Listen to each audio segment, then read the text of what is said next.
एक गांव में एक वैद्य जी रहते थे। वैद्य जी बहुत ही नेक दिल के इंसान थे और वैद्य जी का जो क्लिनिक था उनका वो रोड के किनारे पर था और उस क्लिनिक के पीछे ही उनका घर था।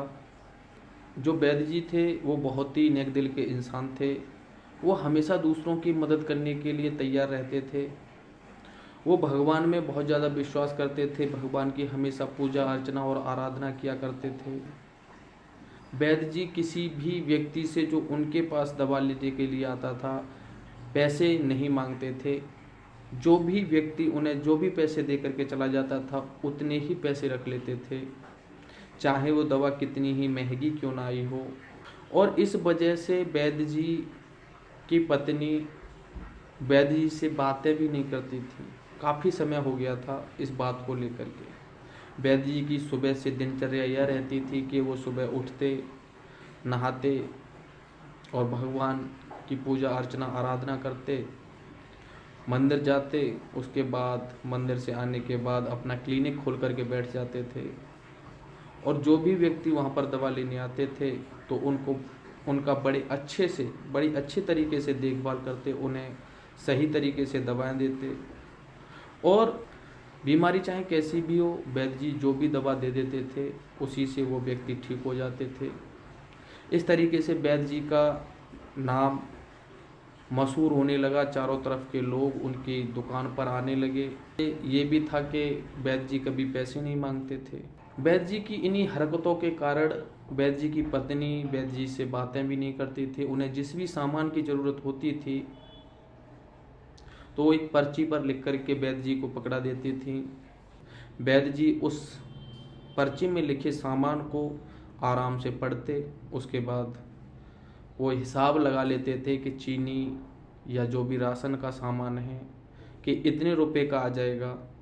उतने ही पैसे वो मरीजों से लेते थे, उसके अलावा वो कुछ भी पैसे मरीजों से नहीं लेते थे। मान लीजिए कि एक दिन का राशन 100 रुपये का आता है तो वो 100 रुपये तक ही मरीजों से लेते थे, वो भी मांगते नहीं थे। जो भी अपनी श्रद्धा से अपने मन से पैसे दे जाए वैद्य जी चुपचाप रख लेते थे। और जैसे ही उस दिन के राशन के खर्चे के पैसे कंप्लीट हुए, मान लीजिए उस दिन का खर्चा 100 रुपये होता है तो 100 रुपये कंप्लीट होते ही वैद्य जी आगे आने वाले मरीजों से पैसे नहीं लेते थे, मना कर देते थे, बोल देते थे कि आज का जो ज़रूरत थी उसके पैसे मेरे पास ऑलरेडी आ गए हैं, मुझे पैसों की ज़रूरत नहीं है। 20 वर्ष गुजर गए, वैद्य जी अभी भी यही काम कर रहे थे। और 20 वर्ष बाद उनकी पत्नी ने एक दिन पर्ची पकड़ाई कि ये तो रहे राशन के पैसे, 1 किलो चीनी, 1 किलो आटा, 1 किलो दाल या 250 ग्राम मसाले, इस तरीके से। और साथ में उस पर्ची में लिखा था नीचे, बेटी की शादी के लिए दहेज। वैद्य जी पूजा अर्चना करके भगवान की मंदिर से आए और वो पर्ची पढ़ी। और पर्ची पढ़ने के बाद वैद्य जी ने कहा कि चलो पहले जो राशन का सामान है उसके पैसों की तो बात ठीक है, लेकिन जो बेटी की शादी के लिए दहेज की ज़रूरत है ये तो राम ही जाने, भगवान ही जाने। और वैद्य जी जाकर के अपने क्लिनिक पर बैठ गए, मरीजों को बारी बारी से देखने लगे, सभी का हालचाल पूछने लगे, सभी को दवाएं देते रहे। और उस दिन का जो खर्चा था 50 रुपये बैठ रहा था वो भी कंप्लीट हो चुका था। अब वैद्य जी अगले आने वाले मरीजों से पैसे भी नहीं ले रहे थे, क्योंकि उन्हें पता था कि जो मरीज हैं वो उनकी बेटी की शादी के लिए दहेज चाहिए, उतने पैसे दे नहीं सकते। इसलिए उन्होंने अगले आने वाले मरीजों से भी पैसा लेना बंद कर दिया। तो वैद्य जी ने अचानक देखा कि उनके दुकान के सामने जो रोड थी उस पर एक बहुत ही महंगी और चमचमाती हुई गाड़ी आकर के रुकी है। और उसमें से एक व्यक्ति उतरा और वैद्य जी के पास आया। उस व्यक्ति ने कहा कि वैद्य जी आपने मुझे पहचाना? तो वैद्य जी ने कहा कि नहीं, मैंने तो आपको नहीं पहचाना, बिल्कुल भी नहीं पहचाना, मैंने आपको कभी यहाँ पर देखा नहीं है।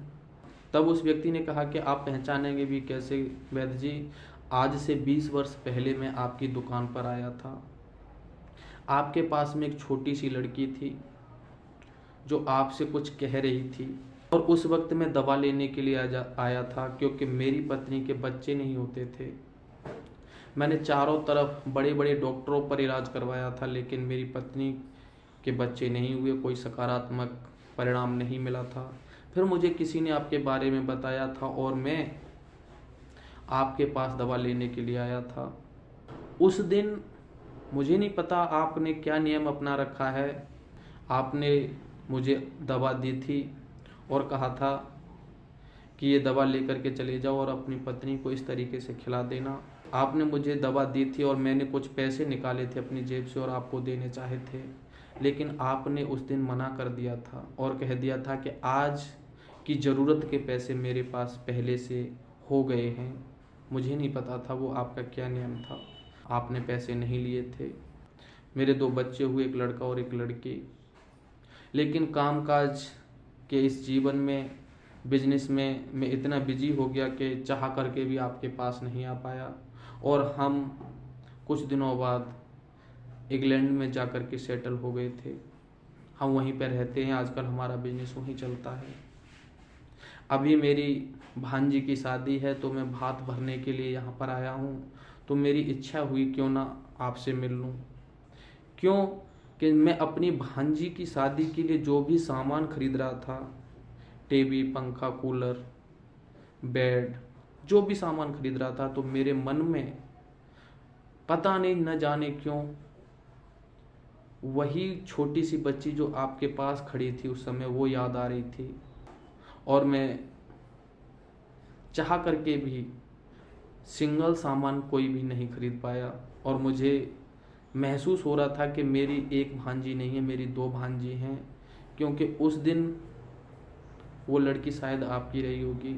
और मुझे नहीं पता कि उस लड़की की शादी हुई है या नहीं हुई है, लेकिन मैंने उसके लिए सामान खरीदा है, भात खरीदा है जो लोग भरते हैं, उसके लिए भी उतना ही सामान खरीदा है जितना मैंने अपनी भांजी को देने के लिए खरीदा है। तो इसीलिए मैं चाहता हूँ वैद्य जी, आपने उस दिन मेरे से पैसे नहीं लिए थे, लेकिन आज मैं आपसे रिक्वेस्ट करता हूँ, प्रार्थना करता हूँ कि मैं जो भी सामान लेकर के आया हूँ उसे आप ज़रूर रख लीजिए उस बेटी के लिए, जो वो मेरी भी भांजी है और आपकी शायद बेटी है। वो मुझे नहीं पता उसकी शादी हुई है नहीं। तो वैद्य जी की आंखों में आंसू थे और रोहा से मौन से वैद्य जी ने कहा कि आज ही तो उसकी माँ ने मुझे पर्ची में लिख करके दिया है कि बेटी की दहेज के लिए पैसे चाहिए, और आप तो स्वयं मेरी बेटी के दहेज के लिए सामान लेकर के आ गए। वैद्य जी भगवान का शुक्रिया अदा करते रहे और सोचते रहे कि हे ईश्वर, तेरी माया बहुत ही अपरंपार है। जिस किसी को ज़रूरत है जिस चीज़ की भी, तुमने उसे हमेशा दिया है। तो इस तरीके से वैद्य जी हमेशा से लोगों का भला करते आ रहे थे, और जो लोग लोगों का, दूसरों का भला करते हैं उनके साथ कभी गलत हो ही नहीं सकता, और वो किसी भी चीज़ से परेशान नहीं रह सकते इस दुनिया में। तो क्यों ना हम भी किसी की थोड़ी सी ही मदद करें, लेकिन करें ज़रूर जितनी हम कर सकते हैं।